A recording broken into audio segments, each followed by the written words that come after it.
Hello dear. तो जितने भी मेरे डियर हैं, आप सभी बिहार स्टाफ नर्स के लिए तैयारी कर रहे हो, वेट कर रहे हो वैकेंसी आने का। तो आप सभी के लिए मैं सेट अभी करा रहा हूं, जिसमें मैं 30-30 MCQ डेली ला रहा हूं और आपसे सवाल करता हूं, आपको जवाब देना है। तो आप लोग शेयर कीजिए, जितने भी लोग हैं सभी जगह शेयर कीजिए, ताकि सब लोग जो है इसका लाभ ले सके और अपने तैयारी को देख सके, अपने पढ़ाई को देख सके। आप GNM स्टूडेंट हैं या BSc के स्टूडेंट नर्सिंग के हैं, पास कर चुके हैं, तो आपको मौका मिलने वाला है बिहार स्टाफ नर्स में फॉर्म भरने का। ओके, तो फॉर्म भरना ही जो है सबसे महत्वपूर्ण नहीं होता है, जॉब पाना महत्वपूर्ण होता है। तो आप जॉब कैसे पाएंगे? तो आपका CBT एग्जाम होने वाला है, आप उसमें जवाब देंगे तभी जाके जो है आप जॉब पा सकते हैं। ओके, तो चलिए आज की इस वीडियो में मैं यहाँ पे आपको बताता हूँ। ठीक है, सेट नंबर 19 है, इससे पहले 18 तक आप नहीं देखे हैं तो जाकर जरूर देखना चाहिए। हर एक सेट में एक से एक बढ़ के क्वेश्चन है। तो मैं क्वेश्चन पढ़ता हूं, आपको समय देता हूं जवाब देने के लिए। आप सभी को शेयर जरूर करना चाहिए सारे ग्रुप में, ताकि आपके अंदर कितना पढ़ाई अच्छा से है इसका पता चल सके टेस्ट देकर। प्रतिदिन 2 बजे जो है वीडियो आपका डल जाता है दोपहर में, तो आप लोग को जरूर ये देखना चाहिए। ओके, चलिए करते हैं शुरू। यहाँ पे पहला प्रश्न है कि टोडलर एज में प्रतिदिन कितने कैलोरी की आवश्यकता होती है। सबसे पहले तो आप लोग कमेंट कीजिए कि टोडलर एज कितने को हम लोग बोलते हैं, कितने एज ग्रुप को हम लोग टोडलर बोलते हैं। ओके, तो टोडलर एज में प्रतिदिन कितने कैलोरी की आवश्यकता होती है। ओके, तो टोटल प्रतिदिन कैलोरी पूछ रहा है। ओके, तो कैलोरी कितनी आवश्यकता होगा? 900 से 1800 किलो कैलोरी, 200 से 400 किलो कैलोरी, 100 से 150 किलो कैलोरी, 15 से 300 किलो कैलोरी। राइट आंसर क्या है एक टोडलर के लिए? माय डियर, एक टोडलर यहाँ पे आप लोग को बता दूं कि जो टोडलर होता है, टोडलर के लिए 1000 से लेकर 1500 किलो कैलोरी जो है महत्वपूर्ण होता है। सॉरी, 15000 नहीं, 1500 किलो कैलोरी जो है टोडलर एज ग्रुप में काफ़ी महत्वपूर्ण होता है बच्चे के लिए। बेस के लिए बात किया जाए तो 2000 से लेकर 2500 जो है आपका इतना रेंज में है, तो ये जो है आपको सही माना जाता है। ठीक है, बेस के लिए। ओके, तो और टोडलर का एज कितना होता है आप लोग कमेंट करके बताइए। 1 से कितना जो है टोडलर का एज ग्रुप होता है, आप लोग कमेंट कीजिए। दूसरा क्वेश्चन है, निम्न डेयरी प्रोडक्ट में से सबसे अधिक कैल्शियम किसमें पाया जाता है? मतलब ये सब डेयरी प्रोडक्ट है, सब जो है दूध से बनने वाला प्रोडक्ट है, लेकिन इसमें सबसे ज़्यादा कैल्शियम किसमें होता है? तो स्किमेड मिल्क में, कस्टर्ड में, आइसक्रीम में, योगर्ट में। ठीक है माय डियर, मैं आपको बता दूं, आप कितना भी दूध प्रोडक्ट लेते हैं ना, उसमें पनीर और दूध ऐसा प्रोडक्ट है जिसमें सबसे ज़्यादा जो है आपके कैल्शियम पाया जाता है। ठीक है, और प्रोडक्ट में फैट हो सकता है ज़्यादा हो, कार्बोहाइड्रेट जो है ज़्यादा हो, लेकिन कैल्शियम की बात कहेगा तो वह मिल्क और पनीर में सबसे ज़्यादा होता है। ओके, तो राइट आंसर अपना ऑप्शन है स्किमेड मिल्क। स्किमेड मिल्क का मतलब होता है कि वैसा दूध जिसमें से मक्खन और क्रीम जो है निकाल लिया जाता है और वह दूध जो है पानी के समान हो जाता है, वही स्किमेड मिल्क होता है। ओके, तीसरा क्वेश्चन है, इसेंशियल फैटी एसिड आवश्यक जो है वसा अम्ल का अच्छा स्रोत इनमें से कौन है? इसेंशियल फैटी एसिड इनमें से कौन है? देख लीजिए, poultry fat, coconut oil, sunflower oil, peanut oil. My dear, मैं बता दूं, जो वनस्पति कोकोनट वगैरह है, वनस्पति जो ऑयल होता है वह काफ़ी इसेंशियल फैटी एसिड होता है। तो हमारा इसमें राइट आंसर सनफ्लावर ऑयल से जो फैट होगा वह इसेंशियल श्रेणी में आएगा। ओके, नेक्स्ट क्वेश्चन है 4 नंबर, मानव शरीर में फैट स्टोरेज होता है कहाँ पे? मानव शरीर में जो वसा का जो संग्रह होता है कहाँ पे होता है? कनेक्टिव टिश्यू में, स्केलेटल टिश्यू में, एडिपोज टिश्यू में, कैपिलरीज में। तो मानव शरीर में जो फैट का स्टोरेज होता है वो अपन किस में होता है? वह एडिपोज टिश्यू में जो है होता है। ओके, नेक्स्ट क्वेश्चन है, क्वेश्चन नंबर 5 है, वयस्क में, भारत में जो वयस्क है, एडल्ट है, एडल्ट पुरुषों के लिए प्रतिदिन प्रोटीन की आवश्यकता कितनी होती है? एक एडल्ट व्यक्ति है, उसको प्रतिदिन जो है प्रोटीन की आवश्यकता कितनी होती है? कितनी होती है? अब यहाँ पे देखिए, पर केजी वेट के हिसाब से दिया है, पर केजी वेट के हिसाब से। तो आप गुना कर लीजिएगा कि एक दिन में एक व्यक्ति का अगर 60 केजी वजन है तो उसको कितना चाहिए, 50 केजी वजन है तो उसको कितना जो है ग्राम जो है चाहिए प्रोटीन। ओके, देखिए, तो 1 ग्राम पर केजी बॉडी वेट, 10 ग्राम पर केजी बॉडी वेट, 20 ग्राम पर केजी बॉडी वेट, 100 ग्राम पर केजी बॉडी वेट, यानी 1 केजी पर 1 ग्राम, 1 केजी पर 10 ग्राम, 1 केजी पर 20 ग्राम, 1 केजी पर 100 ग्राम। तो इसी हिसाब से यह 1 केजी पर है। तो अगर आप कोई व्यक्ति जो है 65 केजी का वजन वाला है, बॉडी वेट भार उसका 65 केजी है, तो उसका जो है प्रोटीन कितना आवश्यकता होगा प्रतिदिन, तो 65 केजी है, तो राइट आंसर इसका 1 ग्राम केजी होगा। ऑप्शन ए राइट ए होगा, ठीक है ना। तो 65 केजी वाला को प्रतिदिन 65 केजी चाहिए। ओके, इस हिसाब से गुना भाग लगा लीजिएगा। यह 1 ग्राम प्रति केजी बॉडी वेट दिया है ना, लेकिन इसका राइट आंसर जो है पॉइंट कुछ से लेकर पॉइंट जो 1 तक जो है होता है। तो अगर मान गए आपसे प्रतिदिन पूछ ले तो एवरेज जो है 60-62 के आसपास जो है आप लोग लगा सकते हैं, अगर सीधा बॉडी वेट ना दे तो। ओके, ऐसे इसका राइट आंसर ऑप्शन ए होगा। ओके, 6 नंबर है, मानव शरीर में प्रोटीन स्टेटस की जांच के लिए किया जाने वाला टेस्ट कौन सा है। प्रोटीन के लिए कौन सा टेस्ट किया जाता है? ब्लड यूरिया नाइट्रोजन का, बर्न का, सीरम यूरिया का, सीरम एल्बुमिन का, या सीरम क्रेटिनिन का। तो माय डियर मैं बता दूं कि ब्लड यूरिया नाइट्रोजन ये तो किडनी के टेस्ट में इस्तेमाल किया जाता है, यूरिया भी उसी के लिए होता है टेस्ट, और सीरम जो केराटिनिज होता है यह आपका जो है अलग का टेस्ट है। तो राइट आंसर अपना एल्बुमिन के टेस्ट से हम प्रोटीन का पता कर सकते हैं, ठीक है। तो option number C. Okay, next question यहाँ पे है, 7 नंबर क्वेश्चन है, डायबिटिक वाले मरीज में हाइपोग्लाइसेमिया का लक्षण क्या होता है। मान गए कोई डायबिटीज के मरीज है तो उसमें ग्लूकोज का लेवल अगर कम जाता है अचानक से, तो उसमें क्या लक्षण होता है? घबराहट होगा, एनोरेक्सिया होगा, ब्रेडिकार्डिया होगा, इनमें से कोई नहीं। तो जो मरीज डायबिटिक है उसको हाइपोग्लाइसेमिया के लक्षण में ये होता है कि वह व्यक्ति काफ़ी जो है घबराने लगता है, बेचैन होने लगता है, ठीक है। तो ऑप्शन नंबर ए राइट है। आगे के क्वेश्चन है एकदम लॉजिकल कॉन्सेप्ट वाला क्वेश्चन है, चीज़ों को समझने वाला क्वेश्चन है। अगर आप देख लीजिएगा अदर भी लोग पढ़ाते हैं उनसे और यहाँ से कितना डिफरेंट मिलेगा क्वेश्चन। हर एक वीडियो में आपको अलग अलग क्वेश्चन मिलेगा। 8 क्वेश्चन है कि कौन से हार्मोन के अधिक उत्पादन से ग्लैक्टोरिया होता है। ग्लैक्टोरिया का मतलब होता है कि जो प्रोलैक्टिन हार्मोन होता है या फिर ACTH हार्मोन है, ग्रोथ हार्मोन है, या TSH हार्मोन है, इन हार्मोन में से किसके अधिक उत्पादन होने से ग्लैक्टोरिया होता है, ये बताना है माय डियर। तो प्रोलैक्टिन हार्मोन एक ऐसा हार्मोन है जिसमें ग्लैक्टोरिया होता है। अत्यधिक जो है प्रोलैक्टिन हार्मोन जो है सीक्रेट होने से दूध जो है, मिल्क जो है ज़्यादा बनने लगता है और यही ग्लैक्टोरिया होता है। ओके, तो ऑप्शन जो है अपना ऑप्शन नंबर ए राइट है। ओके, 9 नंबर का क्वेश्चन है, प्रोलैक्टिन सिक्रेशन ट्यूमर के पुरुष देखिए ग्लूकोरिया में होता यह है, मैं बता देता हूँ। जो ग्लैक्टोरिया होता है ना, इसमें जो प्यूट्रिट ग्लैंड होता है वहाँ पे नन कैंसर वाला, मतलब वो कैंसर वाला ट्यूमर नहीं होता है, किसी भी कारण से प्यूट्रिट ग्लैंड के पास में ट्यूमर हो जाता है, जिसके कारण वहाँ से जो प्रोलैक्टिन हार्मोन होता है यह अनियंत्रित रूप से अधिक उत्पादन होने लगता है, समझ गए, जिसे ग्लैक्टोरिया बोलते हैं।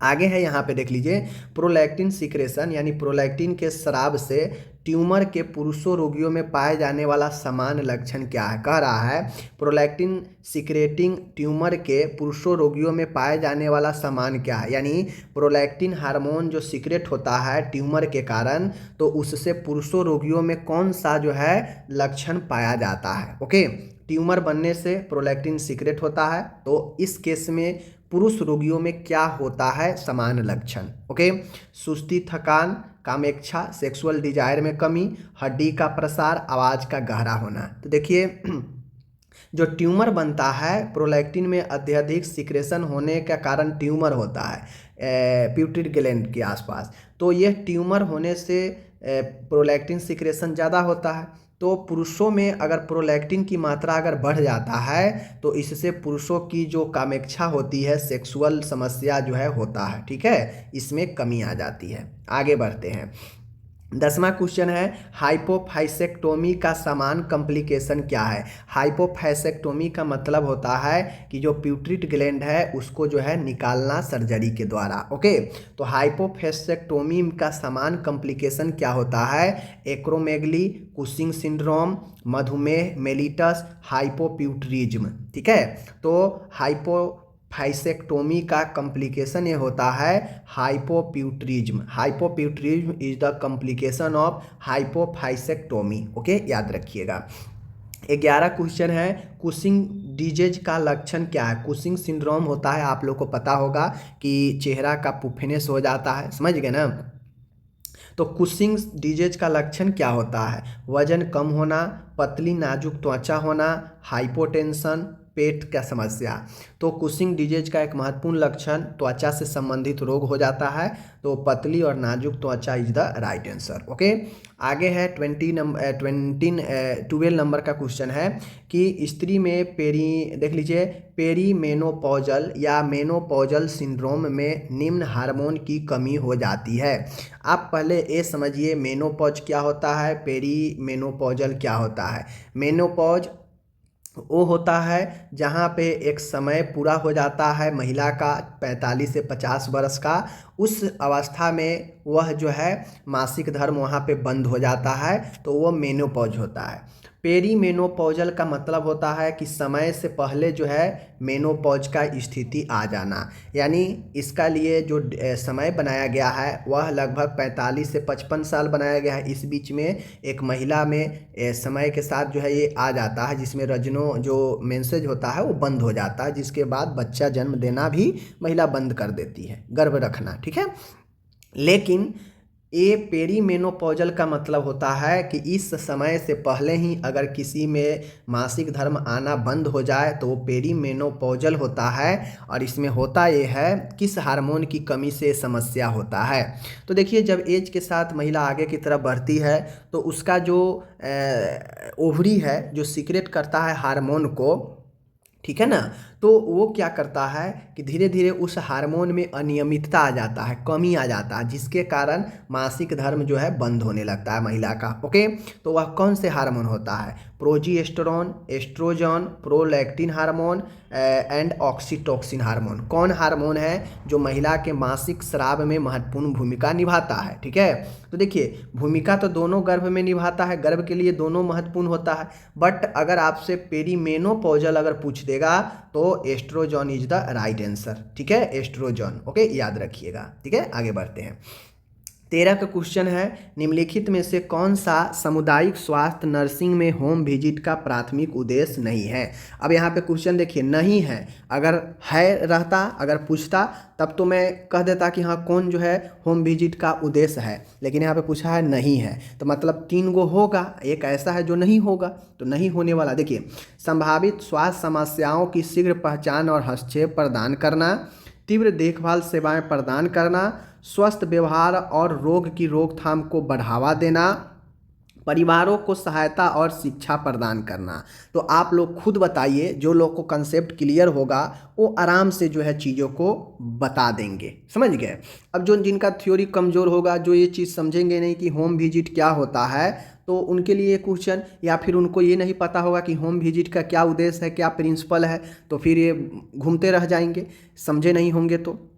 लेकिन ये चारों ऑप्शन जो है आपके होम विजिट से रिलेटेड जो है दिए गए हैं, इनमें से एक ऐसे ऑप्शन है जो नहीं है, इसका उद्देश्य लक्ष्य नहीं है होम विजिट का। देखिए, संभावित स्वास्थ्य समस्याओं की शीघ्र पहचान और हस्तक्षेप करना, इंटरवेंशन करना। तो ये बातें सही है कि कोई भी स्वास्थ्य समस्या है उसको पहचान करना, उसका हस्तक्षेप करना होम विजिट के माध्यम से सामुदायिक स्वास्थ्य नर्स से जो है ये काम करती है, तो ये बातें सही है। तीव्र देखभाल जो है सेवाएं प्रदान करना, तो कभी भी ये कहा जाता है कि नर्स को तेज़ी से काम हड़बड़ करके नहीं करना चाहिए, तो ये अपन गलत हो जाएगा। ओके, उसके बाद देखिए, स्वस्थ व्यवहार और रोग की रोकथाम को बढ़ावा देना, यानी लोगों में स्वस्थ व्यवहार और रोग की रोकथाम को बढ़ावा देना, ये भी बातें सही है, नर्स के द्वारा किया जाता है होम विजिट में।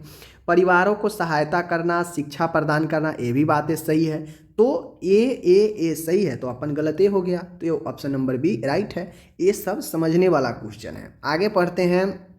देखिए, क्वेश्चन क्या कह रहा है, हेपेटाइटिस सी के संचरण को रोकने में कौन सा हस्तक्षेप सबसे प्रभावी है। कहने का मतलब है कि हेपेटाइटिस सी के फैलने को रोकने में कौन सा हस्तक्षेप यानी किया गया काम सबसे प्रभावित होगा, समझ गए, ए पूछ रहा है। हेपेटाइटिस सी टीकाकरण, उच्च जोखिम वाली आबादी के लिए एंटीवायरल प्रोफिलैक्सिस, समान आबादी में नियमित लीवर का जो है कार्यान्वयन परीक्षण, ब्लड ट्रांसफ्यूजन के सुरक्षित अभ्यास और ड्रग उपयोगकर्ता के लिए हानि कम करने की रणनीति। तो माय डियर राइट आंसर जो होगा आपको पता है कि हेपेटाइटिस सी जो है फैलता है। देखिए यहाँ पे क्या कह रहा है, हेपेटाइटिस सी के संचरण यानी कम्युनिकेशन यानी फैलने से रोकने में कौन जो है किया गया काम सबसे प्रभावी होगा। तो माय डियर हेपेटाइटिस सी का टीकाकरण, मान गए टीकाकरण दे देंगे, ठीक है टीकाकरण दे दिए, लेकिन किसी संक्रमित व्यक्ति का ब्लड ट्रांसफ्यूजन वह टीका जो ले चुका है उसको कर देंगे तो क्या वो टीका उसके लिए प्रभावी रहेगा? नहीं रहेगा। तो ये कोई महत्वपूर्ण नहीं हुआ, समझ गए। उच्च जोखिम वाले आबादियों के लिए एंटीवायरल प्रोफिलैक्सिस चलाना। अब ऐसा नहीं है कि जिस आबादी में जोखिम ज़्यादा है वहाँ पे हम एंटीवायरल प्रोफिलैक्स चलाएंगे तो एक को देंगे तो सबके ठीक हो जाएगा, ये भी प्रभावी जो है काम किया गया नहीं है। लेकिन ब्लड ट्रांसफ्यूजन के सुरक्षित अभ्यास और ड्रग उपयोगकर्ता के लिए हानि कम करने की रणनीति, यानी कहने का मतलब है कि ब्लड सुरक्षित तरीके से चढ़ाने के लिए अगर अभ्यास किया जाएगा, उसमें बताया जाएगा कि किसी संक्रमित व्यक्ति का ब्लड किसी स्वच्छ व्यक्ति में नहीं डालना है, तो ये बातें बिल्कुल जो है अपना सही हो जाएगा। ओके, तो ऑप्शन नंबर डी हमारा सबसे प्रभावी होगा। 15 क्वेश्चन है, एक बच्चे द्वारा वृत्त की नकल कितने औसतन आयु में कर लिया जाता है। तो एक बच्चा जब एज आगे बढ़ता है धीरे धीरे, तो देखिएगा उसको जब पढ़ाने लगिएगा तो लगभग जब वो 4 वर्ष 2 वर्ष 3 वर्ष 5 वर्ष, बच्चा जब लगभग 3 वर्ष का हो जाता है तो जाके वह एक अच्छे से वृत्त का रचना जो है वो करने लगता है, नकल करने लगता है। ओके, नेक्स्ट क्वेश्चन है 16 नंबर, दांतों के नियमित सफाई और फ्लॉसिंग सहित दांतों की स्वच्छता का महत्वपूर्ण है। क्यों महत्वपूर्ण है? दांतों का सफाई और फ्लॉसिंग सहित अन्य जो साफ सफाई स्वच्छता है दांतों का, वह क्यों महत्वपूर्ण है? यह दांतों को तेज करने में मदद करता है, इसका कोई मतलब नहीं है। यह दंत क्षय और मसूड़ों की बीमारियों को रोकने में मदद करता है, ये बात सही है। यह आत्मविश्वास और व्यक्तित्व को बढ़ाता है, ये बात गलत है। दांत से आत्मविश्वास को क्या लेना देना है? यह एक धार्मिक प्रथा है, तो ये भी गलत बात है। तो अपना ऑप्शन नंबर बी राइट है। इससे साफ सफाई इसलिए करना चाहिए ताकि जो दंत क्षय होता है, जो मसूड़ों में बीमारी लगता है, उससे रुकावट होगा। ओके, 17 नंबर का क्वेश्चन है, जो भी क्वेश्चन अच्छे हैं। बच्चों के किसकी रक्षा के लिए बाल चिकित्सा नर्सिंग देखभाल में गोपनीयता महत्वपूर्ण है? कह रहा है कि बच्चों के किसकी रक्षा के लिए जो पीडियाट्रिक नर्सिंग केयर है उसमें गोपनीयता यानी सीक्रेट महत्वपूर्ण है। किस देखभाल में? सभी निर्णय लेने की प्रक्रिया में भाग लेने का अधिकार, वयस्क चिकित्सा देखभाल सेवाओं तक पहुंच का अधिकार, सभी चिकित्सा उपचारों को अस्वीकार करने की स्वतंत्रता, उनकी व्यक्तिगत जानकारी की गोपनीयता और सुरक्षा का अधिकार। देखिए महत्वपूर्ण है माय डियर, आप खुद समझिए यहाँ पे कि बच्चा है, ठीक है, बच्चा है, बच्चा की रक्षा के लिए बाल चिकित्सा नर्सिंग देखभाल में गोपनीयता महत्वपूर्ण है। तो गोपनीयता सबसे महत्वपूर्ण कब देखा जाता है? गोपनीयता, निजता, ये सब जो व्यक्तिगत जानकारी होती है, जो सुरक्षा होती है, इन सब में गोपनीयता का विशेष ध्यान रखा जाता है। तो अपन right answer option number D होगा। 18 नंबर क्वेश्चन है, अचानक, गंभीर और लगातार पेट दर्द से पीड़ित महिला को निम्न में से किसका अनुभव हो सकता है?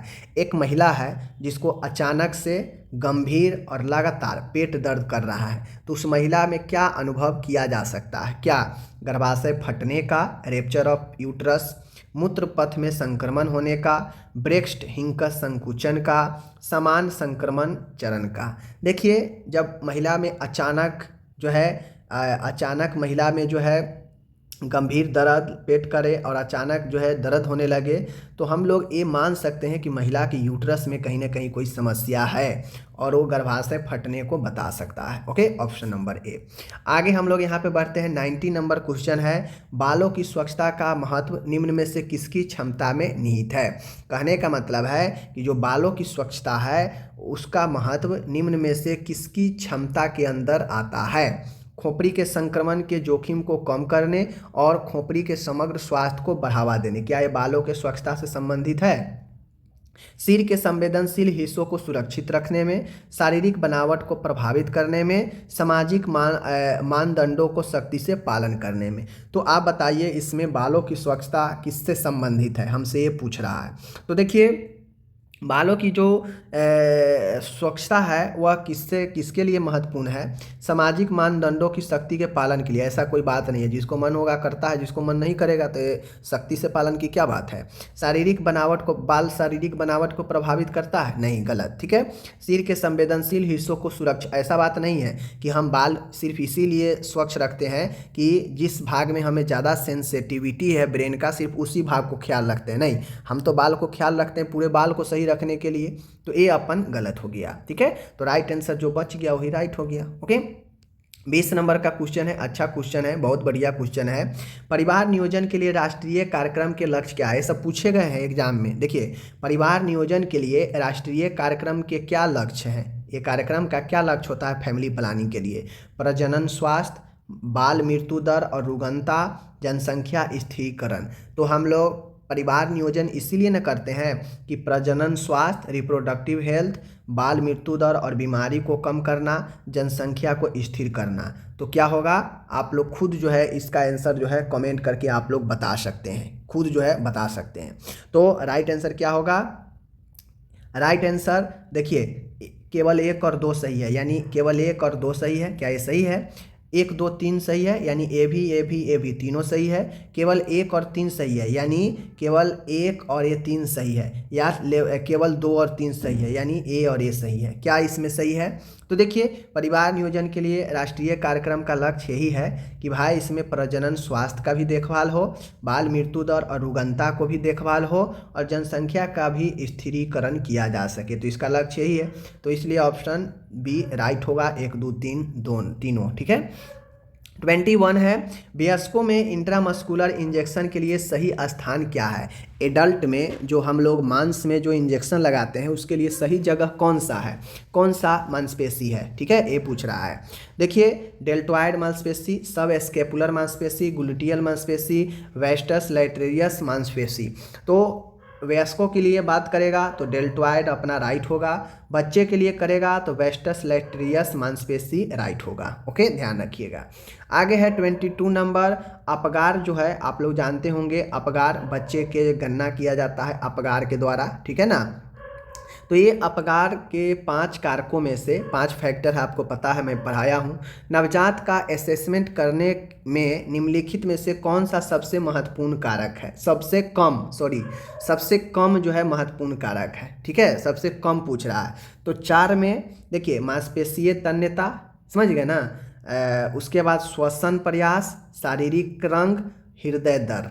तो देखिए मस्कुलर जो टेंसिटी होता है, टेंशन, तन्यता, ये आपका ठीक है, श्वसन भी ठीक है, हृदय दर भी आपका ठीक है, लेकिन सबसे कम जो महत्वपूर्ण होता है वो अपन यही होता है श्वसन प्रयास, शरीर का रंग जिसमें देखा जाता है कि किस प्रकार का रंग है, अधिक गुलाबी है, कम गुलाबी है, ये रंग देखा जाता है, ठीक है ना। तो ये रंग जो है कम महत्वपूर्ण है, महत्वपूर्ण लेकिन एक कम महत्वपूर्ण है। जो 5 कारक है ना चेक करने का, उसमें से शरीर का रंग जो है ये कम महत्वपूर्ण है। ओके, 23 नंबर का क्वेश्चन है, आंत्रेतर मार्ग में औषधि डैश की मार्ग से दी जाती है। कहने का मतलब है कि जो आंत्रेतर मार्ग है उसमें अगर औषधि देना हो तो हम किस मार्ग से देंगे, मरहम के द्वारा, किसकी मदद से देंगे, टैबलेट के द्वारा, कैप्सूल के द्वारा, सिरिंज के द्वारा। तो क्या होगा, आप लोग इसका कमेंट करके खुद बताइए, एक कॉमन क्वेश्चन है। ओके, 24 नंबर का क्वेश्चन अपने पास है, निम्नलिखित में से कौन सा एक अच्छी ऑडियो विजुअल एड्स सहायता का अभिलक्षण है। देखिए ऑडियो विजुअल एड्स को हम लोग हिंदी में श्रव्य दृश्य कहते हैं। ओके, तो हमसे पूछ रहा है निम्न में से कौन सा एक अच्छी यानी गुड ऑडियो विजुअल सहायता का अभिलक्षण है, यानी लक्षण है, ठीक है। सार्थक तथा उद्देश्यपूर्ण होना, महंगा होना, सभी शिक्षार्थियों का मानसिक स्तर समान होना, संकर होना। देखिए तो अच्छी श्रव्य दृश्य सहायता का लक्षण ये है, संकर होना गलत, सभी शिक्षार्थियों का मानसिक स्तर समान होना ये गलत है, सबका एक समान कैसे हो जाएगा, इससे कोई मतलब नहीं है। महंगा होना ये भी गलत, सार्थक तथा उद्देश्यपूर्ण होना ऑप्शन नंबर ए राइट होगा। ठीक है, ऑप्शन नंबर ए राइट होगा।